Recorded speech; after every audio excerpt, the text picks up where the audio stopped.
Bless you.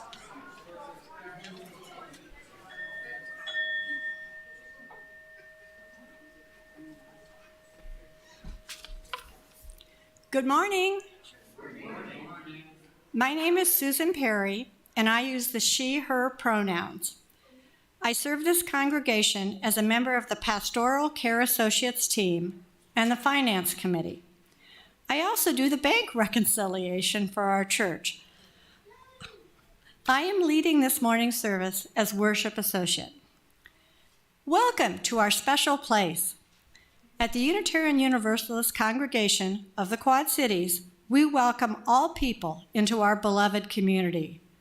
Of whatever age, race, class, ethnicity, physical ability, sexual orientation, gender identity, or religious background. We welcome especially those joining us for the first time. We invite everyone to join us downstairs after service for coffee, snacks, and conversation. Thank you for joining us on this cold morning.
As usual, that was awesome, Gates. Thank you.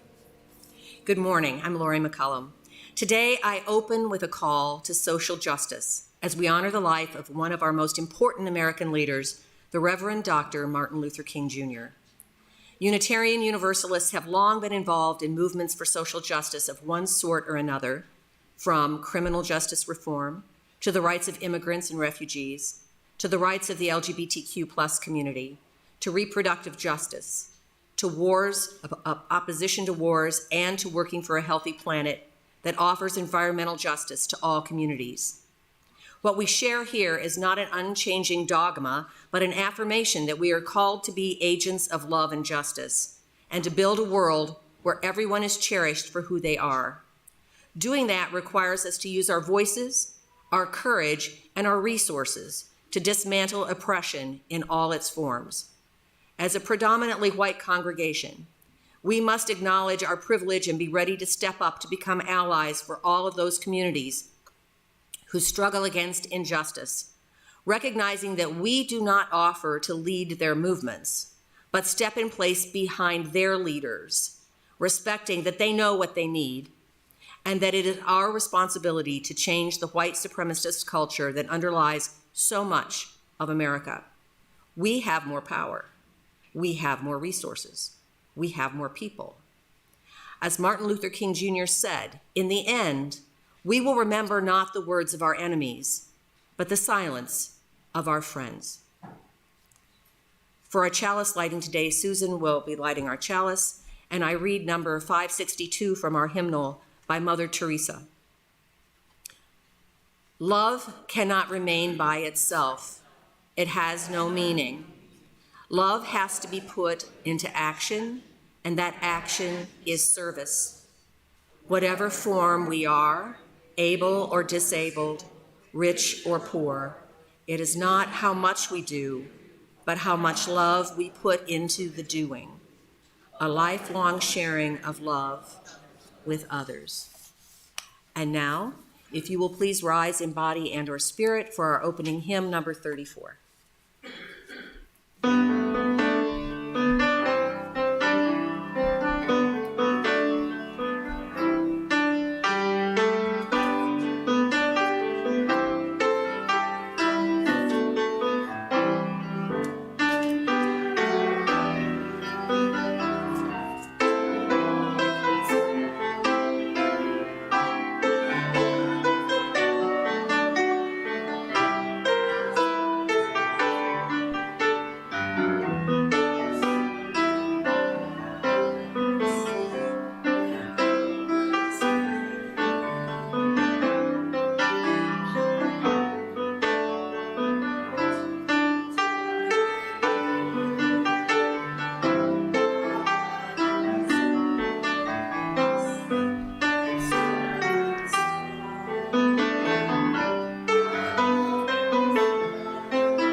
Please remain standing.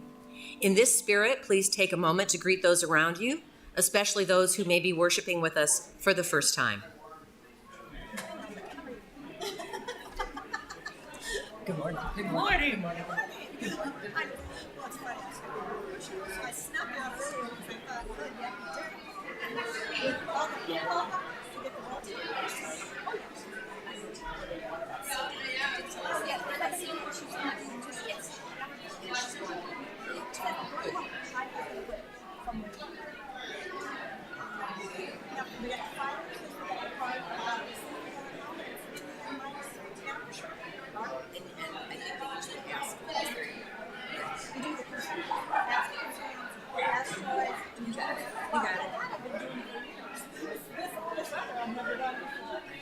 Things have changed, but not dramatically.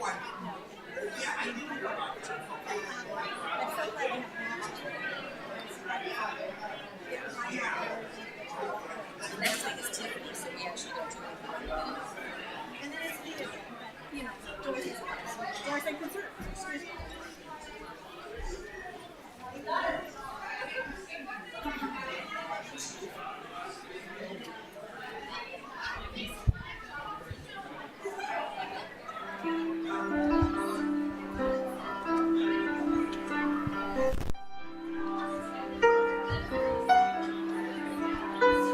Good morning. Would the children come up, please?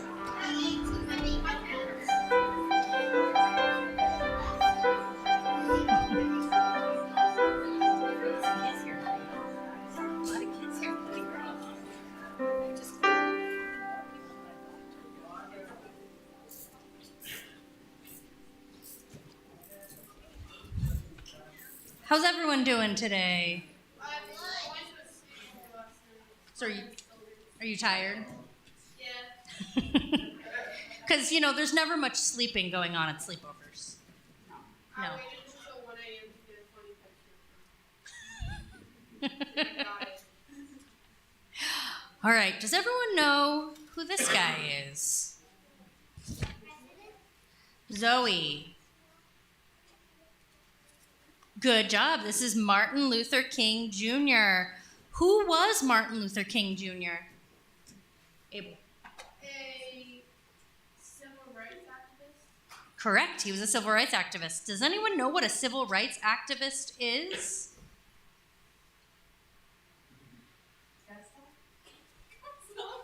Come on, Stella. Someone who protests against stuff. Basically, someone who makes sure that things are fair for all people. And they stand up and they talk about it and fight for everyone's rights. All right, so let's read this. I dream of kindness. This is Martin. He had a dream.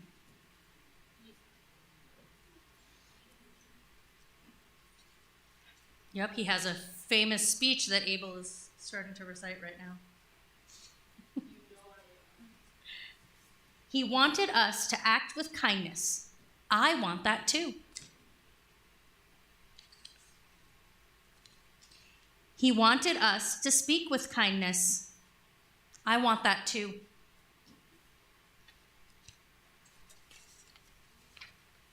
He wanted equality. I want that too. Because when Martin Luther King Jr. was a little boy, schools were segregated. Does anyone know what that means? Ezra. They were separate. So white children and black children could not go to the same school. They couldn't go to the same restaurants. There were a lot of things that they couldn't do together. And he was really upset about it because one of his best friends in his neighborhood was white. And then he was told he wasn't allowed to be friends with him anymore. So then he decided to change it when he was a grown-up. He wanted fairness. I want that too. Zoe, do you still have your hand raised? What's up, Zoe?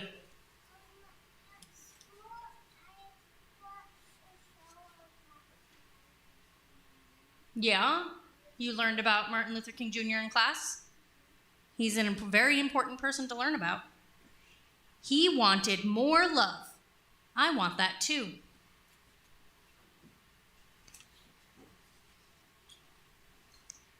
He wanted us to stand up for others. I want that too.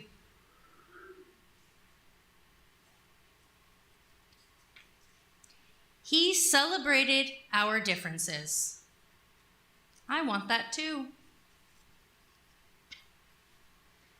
Martin and I both have a dream. Are we ready to go downstairs? All right.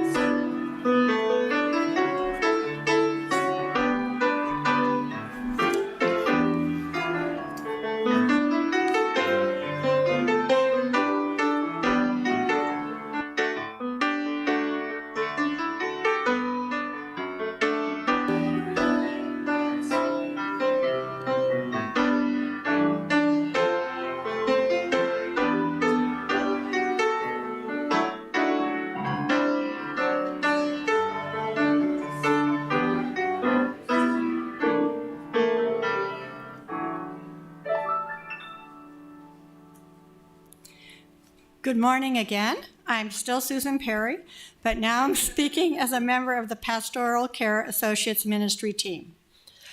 As we gather today, we pause to reflect on what lies within our hearts. In this time of sharing, we take a moment to recognize our personal joys and concerns and to read from the Book of Joys and Concerns, those personal life events you have chosen to share with us. In the book, I have one concern from Kathy Murdy for friends dealing with the fires in California. Are there any concerns online? There is a few. Okay. Andrea Gilman says, I ask as a matter of concern for those that may be experiencing grief and despair tomorrow, that we can hold each, that we each hold light and hope as we begin a journey in our country tomorrow. Many never wanted to see. And Tom, I applaud Andrea's expressions of concern. Please make sure to share the congregation, which we have. So that's all the concern. Okay. And are there any joys? There is. Alan Barchman states a joy. Most hostages in Israel have been released. And Tom also says that my joy is that we continue to celebrate the drum major for justice. Thank you. I have two joys also in the book. Mindy and Mike Pace are celebrating their 28th wedding anniversary.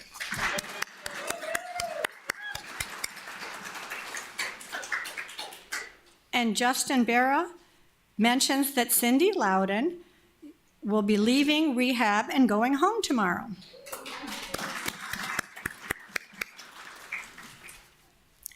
For what has been shared and for what remains in the quiet sanctuary of our hearts, we are grateful.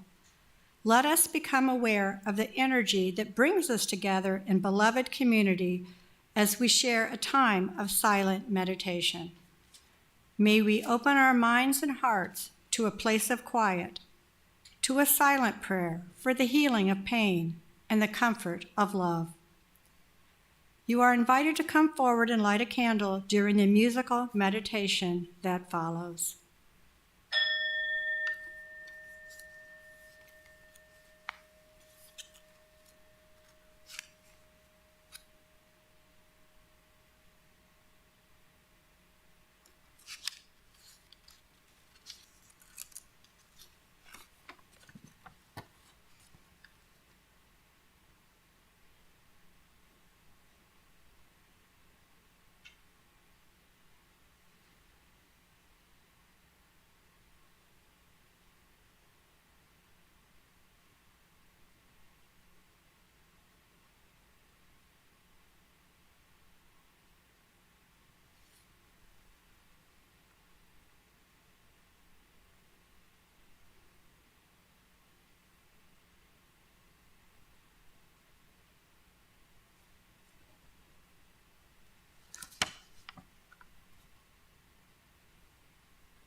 This congregation is a theologically diverse religious community, with membership open to all who are in accord with our values, mission, and vision.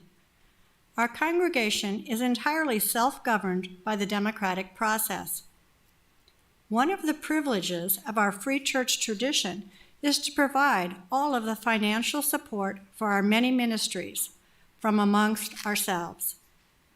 Generosity, therefore, is one of the spiritual values we recognize, essential to our personal and our institutional well-being. This month's undesignated plate offering will go to Quad City Interfaith. QCI is a community of people living out their faith and values to collectively transform our society and bring about justice and human dignity locally and regionally. We invite you now to participate in the blessing of giving as the ushers come among you to accept the gifts of the congregation. Please be as generous as you are able.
For all the gifts of time and treasure that you give to this congregation, with sincere gratitude, we thank you.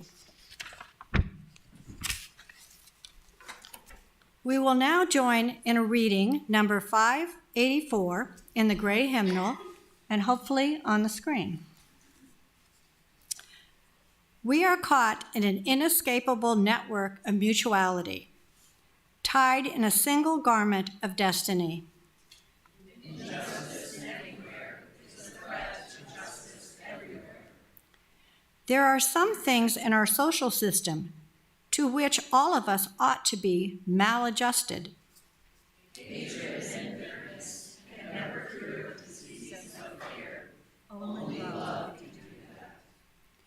We must evolve, for all human conflict, a method which rejects revenge, aggression, and retaliation.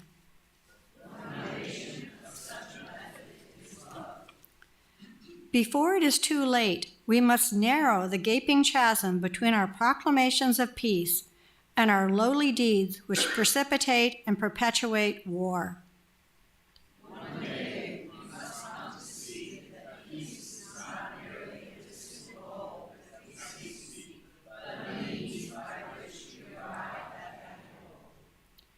We must pursue peaceful ends through peaceful means.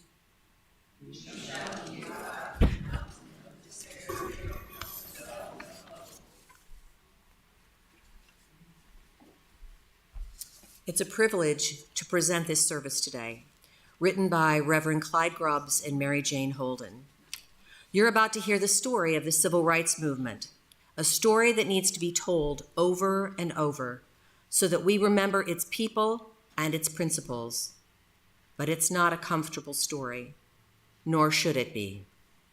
In fact, I wish you discomfort as the story and its pictures unfold. I wish you anger and unrest. I wish you holy agitation. I wish for all of us to leave this sanctuary at the end of the hour with fresh honor and appreciation for the mighty struggle that took place in our country in the 1960s, and for the ways that the struggle continues today. In order to understand the power and the meaning of the life of Martin Luther King Jr., we have to go back in history and explain who Jim Crow was. Jim Crow was a character in the minstrel shows that white Americans flocked to in the middle of the 19th century. The shows were full of music and dancing clowns and skits. Jim Crow was a black-faced actor, and the comedy was to depict African Americans as stupid and people to be made fun of. For many white Americans, Jim Crow defined what real African Americans were supposed to be like. So in wake of the Civil War and Reconstruction, when the white power structure of the southern states tried to find a way to continue the oppression of now free African Americans and instituted a group of laws putting African Americans in second-class status, they named those laws after the clown character Jim Crow. Jim Crow kept black people in separate schools and in menial jobs. They effectively denied the African American people the right to vote by requiring that they take a test on the U.S. Constitution, which was waived for the white people. The examiners always found that the African Americans failed the test. There was also a tax on voting in some jurisdictions, which kept poor voters, which African Americans mostly were, off the voter lists. One of the most humiliating Jim Crow laws was the racial segregation of public transportation. White folks rode in the front of the bus, black folks in the back. There were little signs along the bus aisle that indicated white or black. These signs could be flipped and African Americans told to stand if the white section filled up. The African American people struggled against Jim Crow laws since their inception. But in 1954, the Supreme Court made a landmark decision. In Brown versus the Board of Education, the court made it clear that laws setting up separate schools were unconstitutional. Separate schools were inherently unequal, and they therefore violated the Equal Protection Clause of the Constitution. It was clear that Brown versus the Board of Education meant an end to all forms of racial segregation in public facilities. But local Jim Crow laws would need to be overcome one by one. It began with Rosa Parks. Not really. It began long before then, in 100 different places, in 100 different ways. It began in Africa. It began when the first slaves were brought to America. It began with the proclamation, with the Civil War and the Reconstruction, with all those broken promises. But for the public person we remember today, for Dr. Martin Luther King Jr. and the world he changed, you could say it began with Rosa Parks. December 1st, 1955, Montgomery, Alabama, bus number 2857. Rosa Parks 42 years old, was sitting in the front row of the black-only bus seats. A bus driver named Jimmy Blake told this little slip of a colored woman to get up out of her seat so a white man could sit down. And Rosa Parks said, "No, no, I will not. I am cold and I'm tired and I got here first. I'm sitting." While she waited, Jimmy Blake went to call the police. She got arrested and hauled away. Mrs. Parks wasn't the first to protest bus segregation. Irene Morgan had done the same thing 9 years before, and Sarah Keyes had done it just a few months earlier. The U.S. Supreme Court had already said she didn't have to move. She had rights. But this time, somebody noticed. In fact, everybody noticed. That's how the Birmingham bus boycott began and how Martin Luther King Jr. found her. There's no denying it. Rosa Parks was making a point, and she knew it. She was secretary of the Montgomery chapter of the National Association for the Advancement of Colored People, or NAACP. When she said no to Jimmy Blake, she was already a worker for civil rights and racial equality, but still, this was the movement. She was tired of giving in, and she wasn't going to do it anymore, and she suffered for it. She lost her job as a seamstress in a local department store, but she started a movement. E.D. Nixon, president of the local NAACP, wanted Rosa Parks' arrest to be a test case so that Montgomery's black citizens could challenge the city's segregationist laws. He and the other leaders of the movement had actually been waiting for a case like this, for an act of injustice that would galvanize the black community and drive them into action. After Rosa Parks was arrested, E.D. Nixon organized a meeting of local ministers at home church of a young minister, Martin Luther King Jr.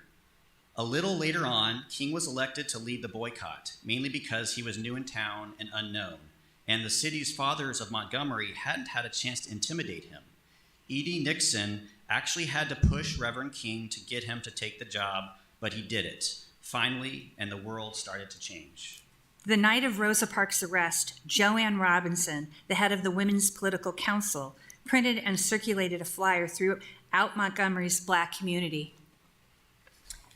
Another woman has been arrested and thrown in jail because she refused to get up out of her seat on the bus for a white person to sit down. This has to be stopped. The next time it may be you or your daughter or mother. This woman's case will come up on Monday. We are therefore asking every Negro to stay off the buses Monday in protest of the arrest and trial. Don't ride the buses to work, to town, to school, or anywhere on Monday. You can afford to stay out of school for one day if you have no other way to get there except by bus. You can also afford to stay out of town for one day. If you work, take a cab or walk. But please, children and grown-ups, don't ride the bus at all on Monday. That was December 2nd. On December 3rd, almost no black people rode the buses in Montgomery, Alabama. Instead, boycotters just stayed home or organized carpools. Some white housewives even drove their black domestic servants to work, whether they were sympathetic to the cause or just wanted to not have their servants miss a day at work. Dr. King said it best himself. A miracle has taken place. The city didn't like that. They pressured local insurance companies to stop insuring cars used in carpools. So the boycott leaders arranged policies with Lloyd's of London. Black taxi drivers helped too. They charged their black fares only 10 cents for a ride, the same price as a bus ride. And when the city officials heard about that, they passed a law saying it was illegal to charge a rider less than 45 cents.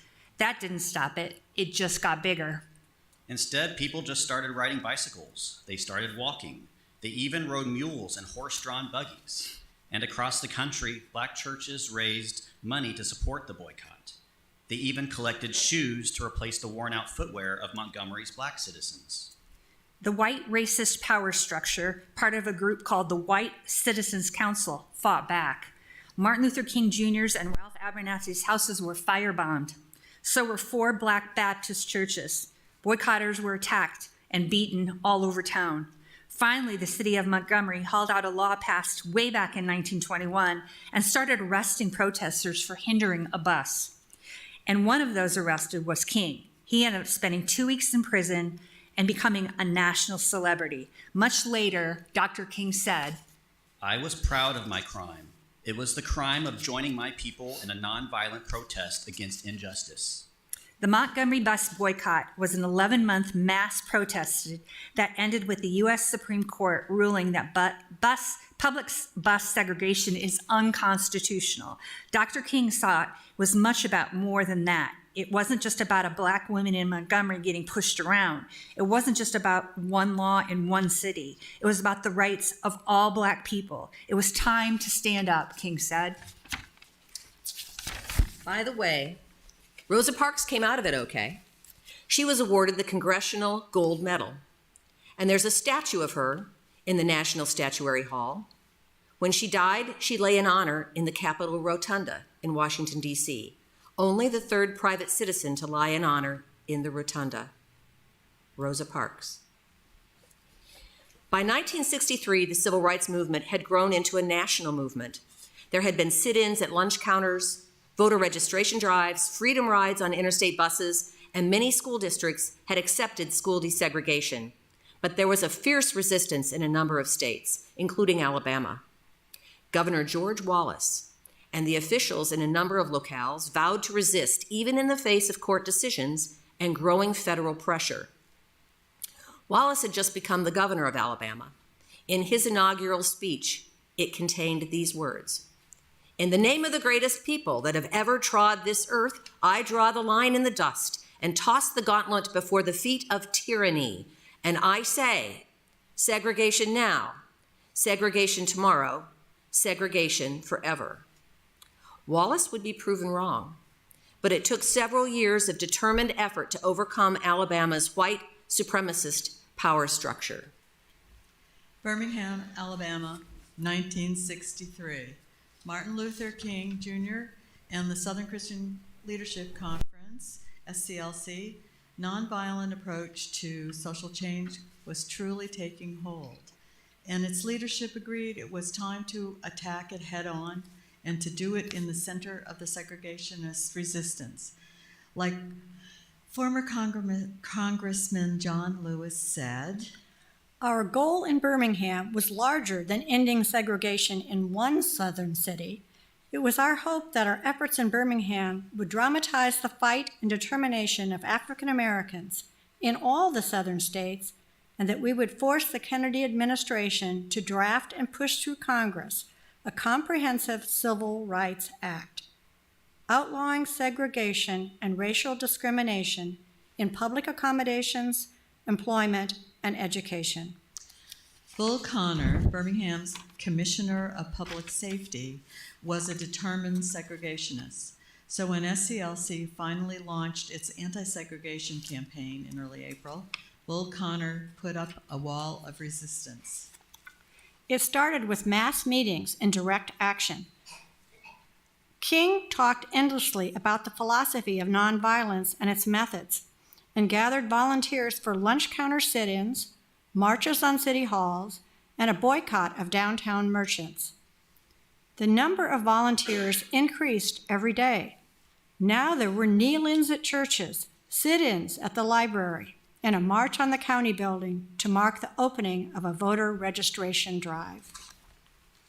On April the 10th, the city government got a court injunction ordering an end to all protests. But Martin Luther King Jr. and the SCLC disobeyed the court order, and King declared, "We cannot, in all good conscience, obey such an injunction, which is an unjust, undemocratic, and unconstitutional misuse of the legal process." King himself knew he would be arrested if he kept on going, and he worried about that. They were running out of money, and Dr. King was good at fundraising. He wondered if he could do more on the outside than on the inside. But finally he decided he had to go to jail in Birmingham. "Friends," he said, "I have to make a faith act. I don't know what will happen or what the outcome will be. I don't know where the money will come from." But on April 12th, he got himself arrested for violating the court order, and he was slammed into solitary confinement. He wasn't even allowed to call his wife, Coretta, who was home recovering from giving birth. Attorney General Bobby Kennedy and President John F. Kennedy had to put pressure on the judges personally so that Dr. King could call home. Finally, after a huge movement all across the country just to raise the money, King was released on April 19, 1963. During his time in jail, Dr. King came to recognize how big the movement was becoming. It wasn't just about the Deep South anymore, even though that's where the oppression of Black people was the worst and had lasted the longest. No, this was about Black people all across the country. But change didn't happen just because he was released from jail. There had to be a way to keep the pressure up to make civil rights movement a truly national event. And that's when the children came. The grown-ups in the movement wanted to keep up the pressure. They really wanted things to change. So they asked high school students to get involved in the demonstrations. They had no idea what alliance they were releasing. On May 2nd, barely 2 weeks after King's release, more than 1,000 Black children came together to protest in Birmingham, Alabama. 900 of them were arrested. The next day, nearly 2,500 more took their place. And Bull Connor, still in control, couldn't stand it. He kept his people under control until then, much as he hated it. But now, he ordered firefighters to turn their hoses on the protesters. He told police officers to let their dogs loose and chase those children down. In pictures that were broadcast and printed all over the country, nonviolent protesters were seen being beaten by angry police officers. Children were driven to the ground. John Lewis said, "We didn't fully comprehend at first what was happening. We were witnessing police violence and brutality, Birmingham style. Unfortunately for Bull Connor, so was the rest of the world." Agreements started to be made. Pledges for the desegregation of public accommodations, for more fair hiring practices, for better communication between Black and white leaders. But the white racists couldn't stand that. The home of Dr. King's brother was bombed. Another bomb was planted near the motel where King was staying. A bomb went off on Sunday at 9:45 a.m. at the 16th Street Baptist Church and killed 4 little girls. It killed 4 little girls at Sunday school. It was a national issue now. It was time for everyone, young and old, rich and poor, to join in solidarity together. On August 28, 1963, more than 200,000 demonstrators showed up in Washington, D.C. and marched to the Lincoln Monument. That's where Martin Luther King Jr. gave the speech that everyone remembers, the speech about his dream that became everyone's dream. Martin Luther King Jr. did not ask to be the leader of the civil rights movement. The Montgomery NAACP was looking for a spokesperson, and Martin Luther King Jr. was asked to speak on their behalf. The bus boycott made national news, and the young minister became a national figure. He had read about Gandhi in college and had trained in nonviolent resistance. But lead a mass movement based on those principles? That was a new thing. Over the course of the 11 years after Montgomery, Martin Luther King Jr. became a world figure. He was awarded the Nobel Peace Prize. He was also expanding his vision, how to achieve real equality, real freedom for African Americans. He began to see that this would go way beyond civil rights, that is, equal legal rights. He began to see that the problem was unequal distribution of wealth, that white, Asian, Latino, Native American, and African Americans were all suffering together in a system that perpetuated inequality and poverty.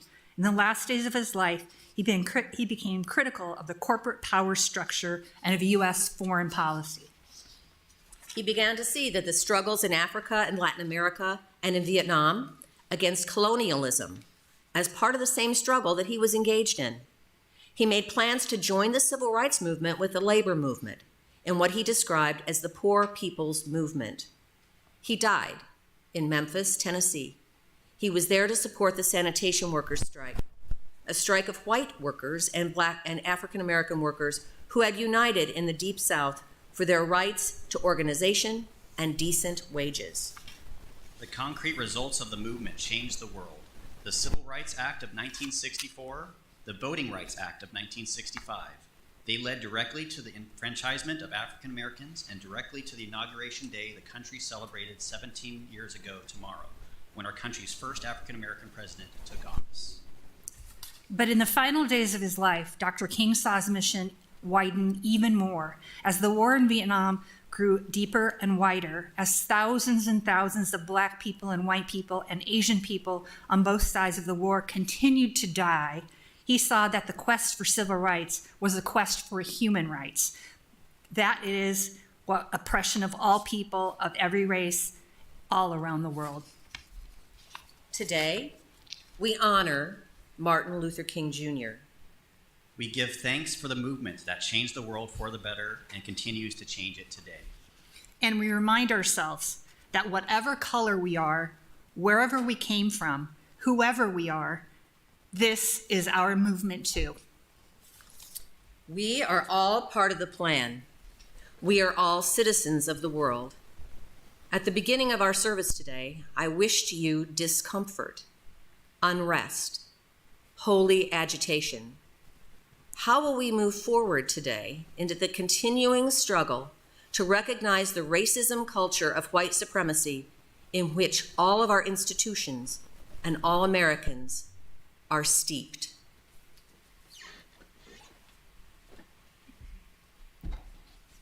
Please rise in body or spirit for our closing song, number 95 in the Gray Hymnal and on the screen.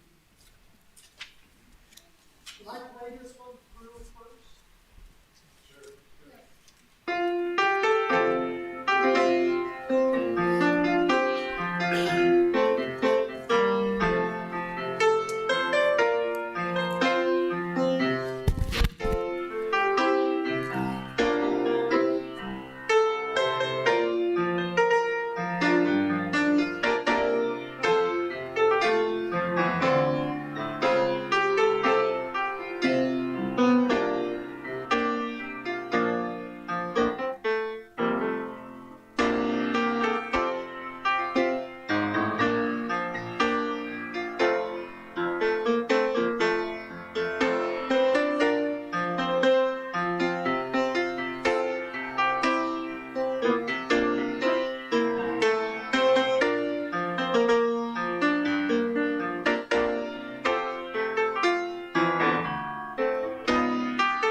Please join us and join me in our unison reading as Lori extinguishes the chalice. The prayer of our souls is a petition for persistence, not for the one good deed or single thought, but deed on deed, and thought on thought, until one day shall make a life worth living. If you have an announcement for the Sunday service, please send it to the office at uucqc.org by 12 noon on Thursday before the service. We have 2 announcements. The Pastoral Care Team is sponsoring a community gathering tomorrow, Monday, January 20th, from 6 to 7:30 in our sanctuary, for an opportunity to process the inauguration events of the day. We will share our thoughts and feelings. Finding community is our comfort and our strength. If the need is there to believe in something beyond what Monday's events imply, we will find it in and with each other. It is what a beloved community does. The second announcement is a reminder of the QC Environmental Film Fest, that they're going to kick off their 2025 season today at 3 p.m. at the Figge Museum Auditorium. The title of today's film is Food Incorporated 2, a story about the corporate food system and its impact on our health and the environment. Tickets are sold at the door for $7 apiece or $30 for a season pass. Today, we must renew our commitment to justice every day and to stand up every time we see injustice for what we know to be right. In your bulletin, you will find a handout with a list of local nonprofits that work in our community for social justice and civil rights. Many of you already work with these or other organizations. Our church also offers opportunities to contribute through our community meal, our giving garden, and our social justice team. And I want to take this opportunity to thank the participants today from the social justice team, because we couldn't have done this service without them. The coming years will be challenging for all marginalized communities, and we cannot choose inaction and then say we support justice. To quote Lila Watson, "If you have come to help me, you are wasting your time. But if you have come because your own liberation is bound up with mine, then let us work together." Thank you.